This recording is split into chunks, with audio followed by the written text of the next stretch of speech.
Hey guys, how are you? We're doing good. How are you? I'm alright, man. Thank you for taking the time to sit down and talk with us about your music. Thanks for having us. Indeed. It's a pleasure. How about we get straight to it? Sure. Let's go. All right. Obviously, the first question that pops to mind is how do you guys from so many different nationalities get together and form a band all the way in Taiwan? How does an expat band get formed?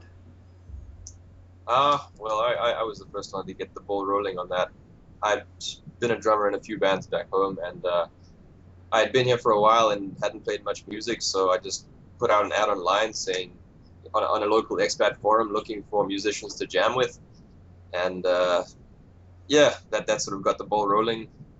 There's always like it's quite a tight knit community, and everyone kind of knows everyone else through 2 degrees of separation. So I met a guy who played guitar, and he knew someone who could sing, and yeah. Nick, you want to tell the rest of the story after that? Um, yeah, so I got here in 2009 and met someone who claimed he played guitar, and I guess he started jamming with John, and I had mentioned that I thought I could sing a little bit, and well, he called me one night and said, "Hey, I've been jamming with these guys, and we're playing an open mic night in an hour. Do you want to sing with us? We need a singer." And I said, "Yes." And I went and we did, I don't know, a song. Hey Joe. Hey Joe.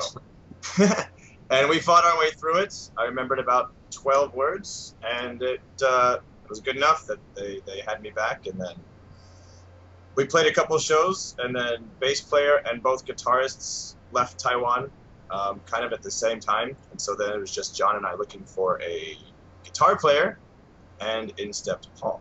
And then I came in and then went to practice. This spiky-haired fellow with yellow hair was on bass, and I thought the band was, in line with the Backstreet Boys or something. So when I started playing with them, it actually turned out not to be the case. It actually turned out to be a decent rock band, and I instantly hit it off with John, who I have a really good relationship rhythmically. It's sort of like we can read each other's minds and we know where we're going to go. So yeah, we hit it off perfectly, and then I, with Nick here, with his vocals. So it was originally like from the start, from the get-go, the idea was to get expat together playing in a band. It didn't really matter. I really put an ad out there for anyone who was interested. It just happened to be expats who responded. Yeah, Because it of works. the English thing, I suppose. It can work better because English and being an expat teacher, the schedules are strange, but every expat teacher kind of has a similar schedule. So as far Yeah. as practices, it lines up way better. We had a really great Taiwanese bassist for a while, but his schedule just completely conflicted with ours, and it was really difficult to find times to practice and to book shows. And yeah, it was great working with him, but in the end, he had to leave the band just because we couldn't sync up our schedules well enough, and he was too busy. Like lots of Taiwanese people here work, 50-hour weeks and extra on weekends. 7 jobs. Yeah, he was just way too busy to be able to put in the kind of commitment we needed. So it's just And getting back to the language issue, now that you mention it, that it's easier for you guys to communicate in English, how do you approach communicating to an audience that doesn't speak English? Being English, I'm assuming your native tongue for all of you guys, and then not being the native tongue of the place you're in. well, you do a terrible job of speaking Chinese.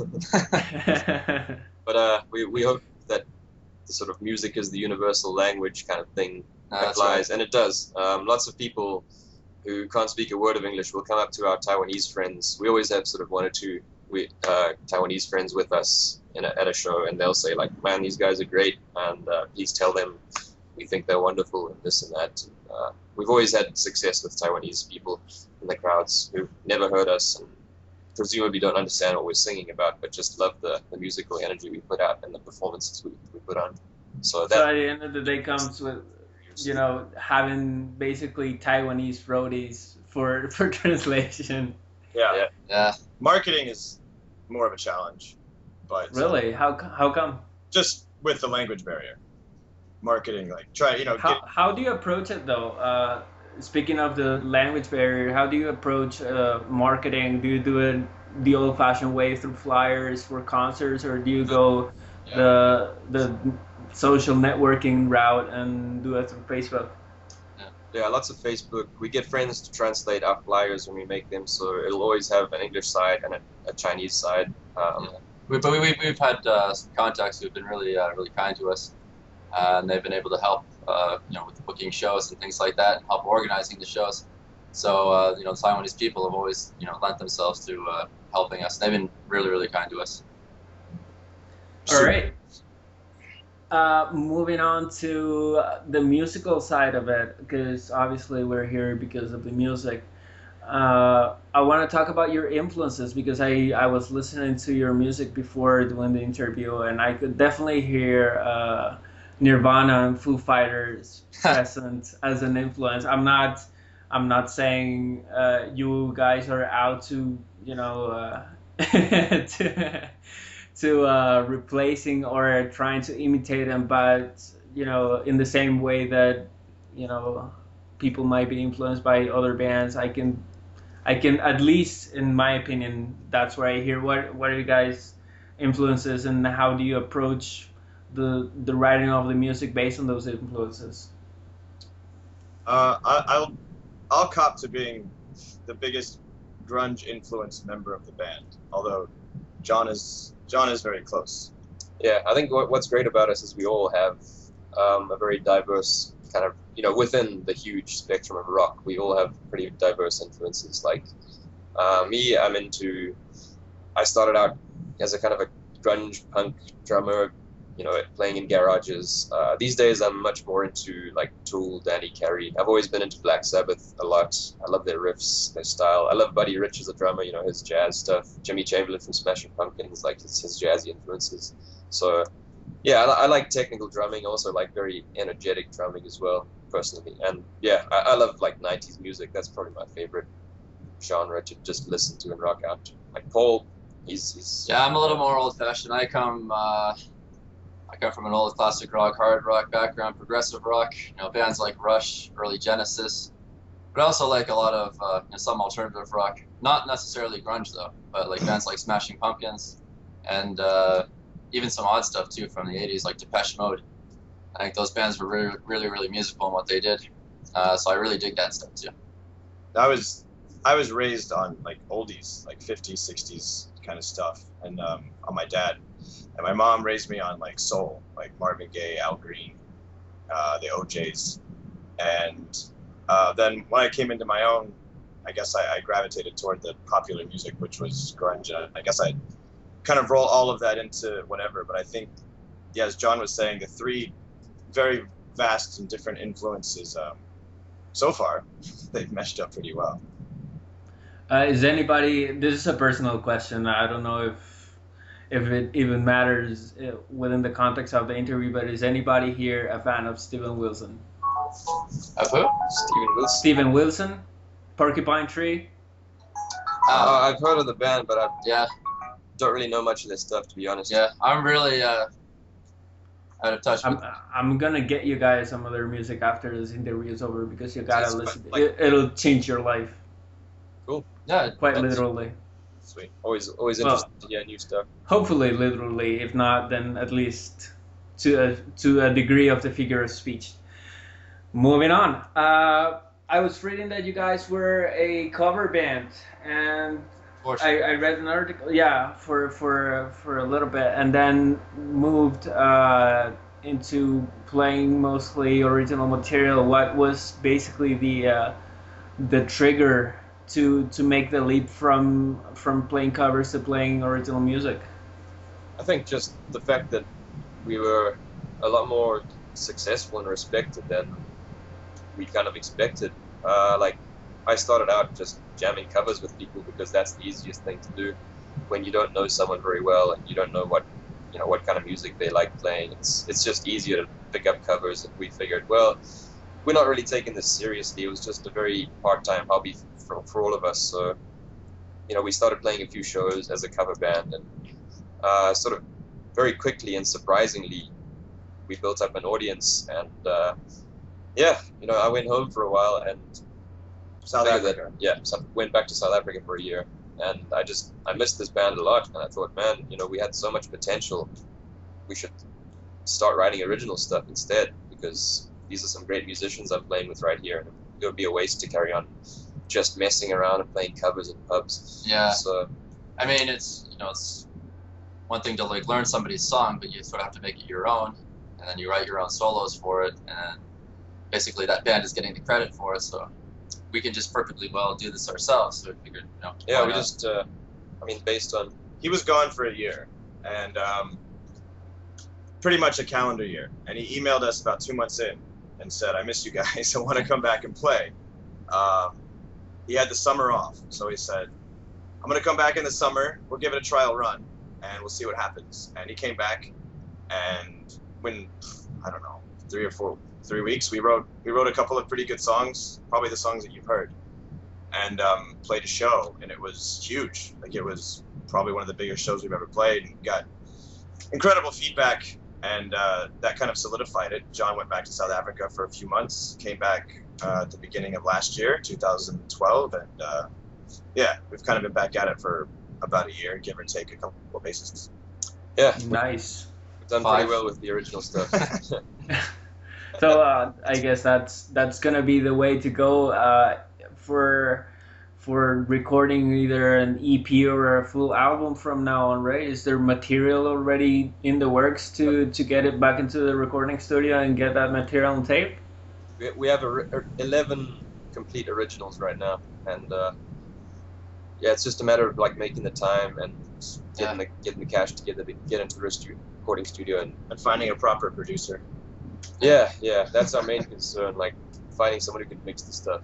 Yeah, but well we'd like to enough go. the sound. We'd like to go out on our best, so we're just continuing to write. So we're just gonna keep that process going until we have songs that are, we're able to stand on. That sounds good. Are you planning on releasing an EP first, or going the full 9 yards and just releasing a full length album? We're still not sure. We about haven't that. decided. Well, either way, the stuff's going to be released online as it's recorded, I think. Like, we do want to have a traditional album, but in this day and age of digital music and the internet, you can't just put out a CD with 11 songs and expect something to happen. You know, you've got to approach this with alternative ways of thinking. And yeah, we're gonna do a lot of online stuff, a lot of song by song releases, things like that. You know. Sounds good. Get feedback from people, always helpful as well. Yeah. Okay, we're getting into the kind of live performance part of the interview, and I want to talk to you guys about Spring Scream, which you guys are gonna be at. If you guys could explain basically what Spring Scream is as a sort of musical gathering to give people outside of Taiwan some perspective into what it is and how it's done. It's the biggest music festival in Taiwan. It's yearly. It's every April. It's a 4-day event with all different kinds of music, tons of stages. Christ, I was going to say it's like Jazz Fest, but I don't know if anyone out there knows what Jazz Fest is. I do, but All right. I don't think. And when I was talking to Paul earlier, he mentioned Virgin, the Virgin Music Festival, which I also don't think a lot of people know.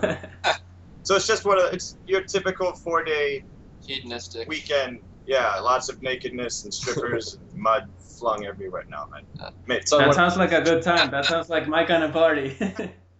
But yeah, as John was saying, it's in the Kending National Park, which is the southern tip of Taiwan. It's a gorgeous setting. Yeah, nice tropical beaches and Yeah. white sand, blue sea. So And as I said, apparently the police absolutely hate it. yeah, the police definitely have something against it. There's always a very big police presence down there. Yeah. When have police ever liked Yeah. good music? Right? Just Very true. ask Jim Morrison what the police thinks of his music. Yeah. Okay, so what are your plans for your future after Spring Scream is done? Keep writing, get some recording done this summer so we can put out some proper songs, maybe an And album. Yeah, just keep playing. Like we're hoping to do some tours as well, like later, like outside of Taiwan.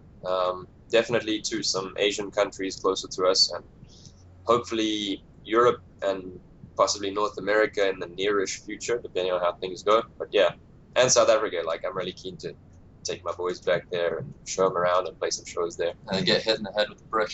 Yeah. Is it difficult to travel though within the South Asian countries, considering you're all basically foreigners? Is it hard for you guys to travel? No. We haven't looked into permits for playing, but I think that As might far be as the biggest just- obstacle, but I mean, everything's like a stone's throw away. Yeah. Japan's like getting 3 around hours itself north. is and then- very easy. We've all Yeah. separately traveled to many countries in this region of the world, and it's pretty easy to get around. That's So- fantastic. So basically, in the future, from you guys, immediately you're going into Spring Scream. You already have some music up, and you're gonna be going into the studio in the summer to get some more musical goodies our way, right? That's the plan. basically a good way to put it. Yeah.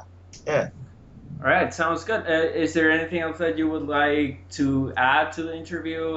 Something you would like to say to the readers or viewers in this case, or the floor is open to you guys. Facebook.com, Liger Attack, Yeah. Liger Attack. SoundCloud, we have a profile on SoundCloud, and we have a website, yes, ligerattack.com. And also, just to everyone out there, keep believing in rock and roll and like live music. That's what we're all about. Yeah, I mean, we want to be the antidote to DJs. I think that's an excellent note on which to end the interview. We want to be an antidote to DJs. I think that sums it up. That sums up rock and roll so perfectly that I think whatever else we say right now is just gonna go downhill. Use that as the So tagline. yeah, I'm actually thinking about that. All right, guys, thank you very much for your time, and make a smash at Spring Scream. All right, Thanks very thanks much, Marcus. guys. Take All care. right, see ya.